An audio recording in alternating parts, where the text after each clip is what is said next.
I was in a car with my family on a trip to India when there was a sudden ruckus. There was a sound of the car driving off the road, and I saw both of my brothers, one in the rear and one in the front, jumping and attempting to catch the wheel. The car was careening down the mountainside. The events in the car were in the back of my mind.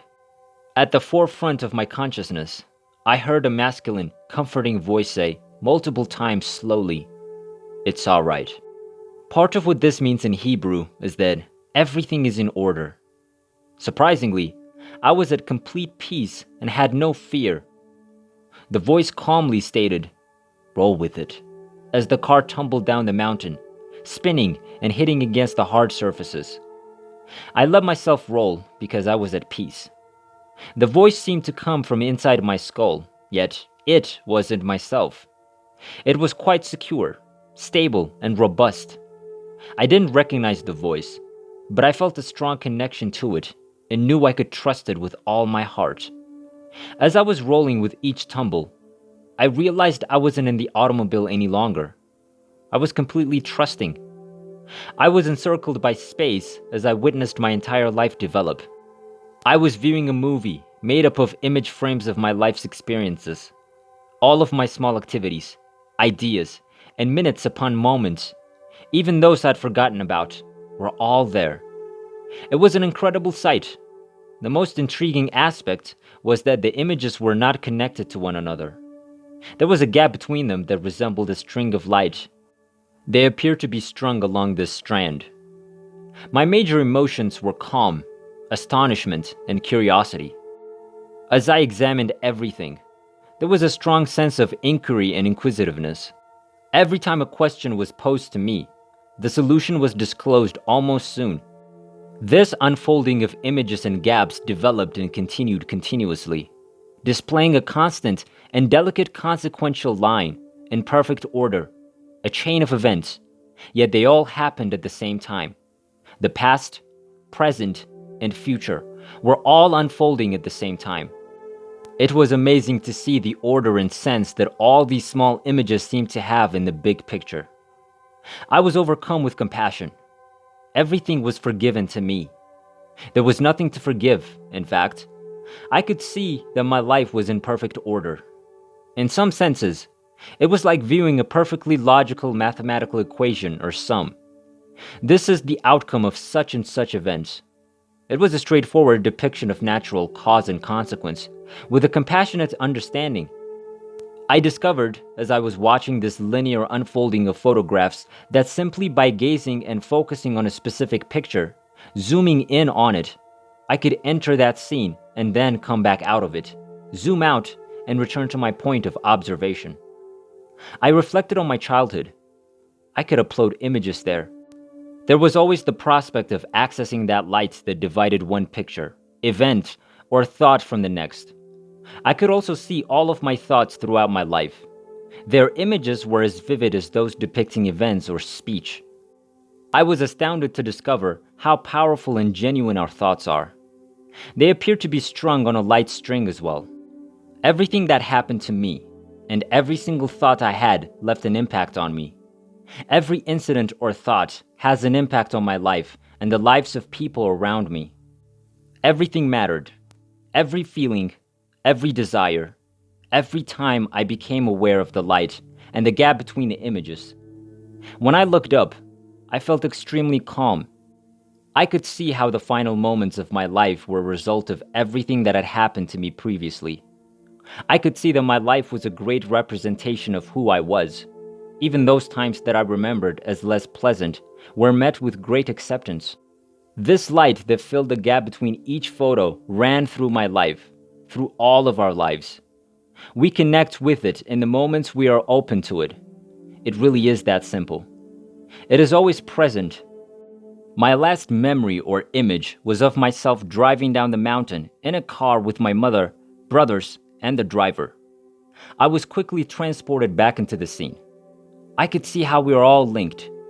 I was linked to everyone in a multifaceted light network, a perfectly ordered DNA-like hologram. Everything was linked together by fine-line threads that bridged the spaces between each moment. It demonstrated my connection to other people, souls, situations, and moments in the past, future, and present. Everything was in perfect order, and everyone accepted it. There were no further photographs after that, but there was a strong sensation of onward motion. I had the impression that I was now progressing. I felt like I was taking a giant leap ahead. There was nothing in my immediate vicinity. There was only room. I tried to figure out where I was. My thoughts were crystal plain to me. I felt light and pleased as well. I was in another dimension. I was still alive in some way, but I didn't have my body. I'm certain that I am, that I exist.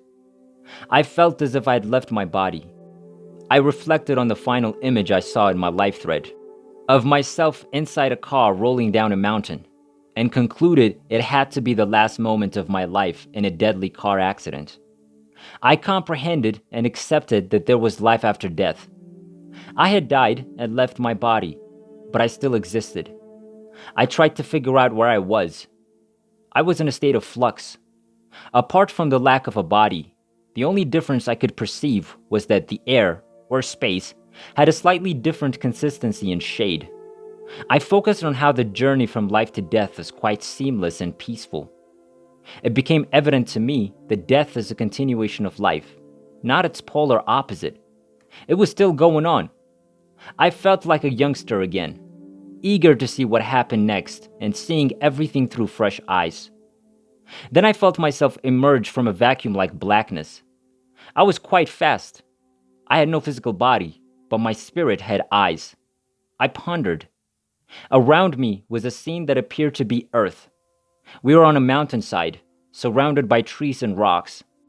I say we because after whizzing over this environment for a time, I could see myself, my body, seated on the mountain's brink. I was leaning forward, my gaze fixed on the abyss. To see what was going on, I connected my body and found myself looking at this massive light. It was incredible. Actually, I recognized that this light was strung throughout every instant of my existence, and that I'd always known and had access to it. I felt intense intimacy and overwhelming love, as well as a sense of surrender, release, and joy. Our lives, from what I've observed, are laced with this light, which fills the space between each moment. The light is constantly available to us in every moment, circumstance, and idea. If we're aware that it exists, we can remind ourselves to invoke it, to connect with it. I was now sitting near the source of the light.